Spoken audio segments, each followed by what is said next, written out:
Iran ও আমেরিকার সংঘাতময় সম্পর্কের মাঝেই ইসলামাবাদের আলোচনা নিয়ে উঠে আসছে একের পর এক চাঞ্চল্যকর তথ্য। একদিকে প্রেসিডেন্ট ডোনাল্ড ট্রাম্পের ধ্বংসাত্মক হুমকি, অন্যদিকে তেহরানের পক্ষ থেকে প্রথম দফায় ওয়াশিংটনকে পিছু হটতে বাধ্য করার দাবি। দুই দেশের এই স্নায়ুযুদ্ধ এখন নতুন মোড় নিতে চলেছে। হরমুজ প্রণালী ঘিরে সবশেষ হুমকি পাল্টা হুমকির মাঝেই দ্বিতীয় দফার আলোচনার জন্য ইউএস প্রতিনিধি দল পাকিস্তান যাচ্ছে বলে জানিয়েছেন প্রেসিডেন্ট ডোনাল্ড ট্রাম্প। রবিবার ট্রুথ সোশ্যাল পোস্টে তিনি জানান, সোমবার সন্ধ্যায় ওয়াশিংটনের আলোচক দল ইসলামাবাদে থাকবেন। তবে এবারের আলোচনায় ভাইস প্রেসিডেন্ট জেডি ভ্যান্স থাকছেন না বলে জানিয়েছেন ট্রাম্প। একই পোস্টে ট্রাম্প জানান, তেহরানকে নতুন প্রস্তাব দেওয়া হয়েছে। তিনি বলেন, প্রস্তাবিত সমঝোতায় না এলে ইরানের প্রতিটি বিদ্যুৎ কেন্দ্র এবং সেতু গুড়িয়ে দেওয়া হবে। ট্রাম্পের দাবি, ইরান হরমুজ প্রণালী বন্ধ করার ঘোষণা দিয়ে না জেনেই ইউএস বাহিনীকে সাহায্য করছে। প্রেসিডেন্টের মতে, আমেরিকার অবরোধের কারণে এমনিতেই প্রণালীটি বন্ধ রয়েছে এবং এর ফলে ইরানই প্রতিদিন $500 মিলিয়ন রাজস্ব হারাচ্ছে।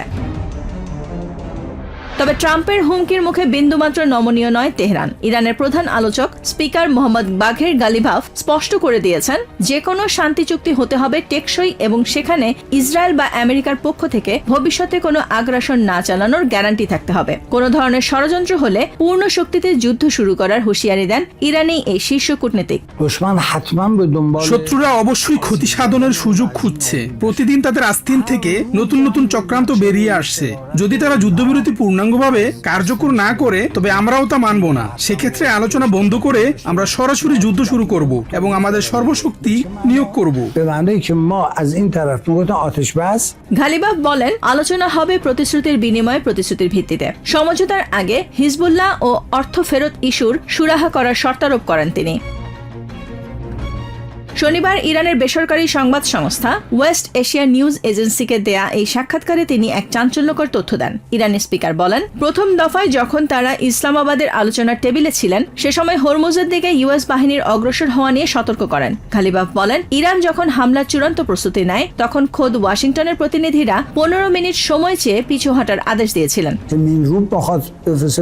তারা মাইন অপসারণকারী জাহাজ পাঠাতে চেয়েছিল। আমি সেখানে আমেরিকান প্রতিনিধি দলকে বলেছিলাম, আপনারা আর একটু এগোলে আমরা অবশ্যই হামলা চালাবো। তারা তখন মাত্র 15 মিনিট সময় চেয়েছিল তাদের বাহিনীকে পিছু হটার নির্দেশ দেওয়ার জন্য, এবং তারা পিছু হটতে বাধ্য হয়েছিল। গালিবাফের মতে, ওয়াশিংটন কেবল নামমাত্র বা আংশিক যুদ্ধবিরতি পালন করে প্রতারণা করছে। হরমুজ প্রণালী বন্ধ করে তেহরান প্রমাণ করেছে যে তারা নিজেদের দাবি আদায়ে কতটা কঠোর হতে পারে। তিনি জোর দিয়ে বলেন, আমেরিকানদের আলোচনার টেবিলে বসার আগে ইরানের জনগণের আস্থা অর্জনের পথ খুঁজতে হবে। এদিকে ওয়াশিংটনের জবরদস্তিমূলক আচরণের কড়া সমালোচনা করেছেন ইরানের প্রেসিডেন্ট মাসুদ পেজেশকিয়ান। ট্রাম্প প্রশাসন ইরানের পারমাণবিক অধিকার কেড়ে নেয়ার অপচেষ্টা করছে বলে অভিযোগ করেন তিনি। আমরা যুদ্ধের সূচনা করিনি, কাউকে আক্রমণও করতে চাই না। আমরা কেবল আমাদের অধিকার চাইছি। তারা গায়ের জোরে একটি জাতির অধিকার কেড়ে নিতে চাইছে।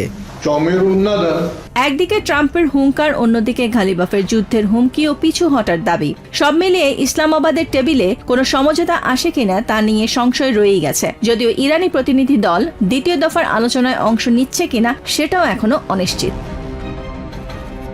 Nahid Sihan, TVN 24 news desk.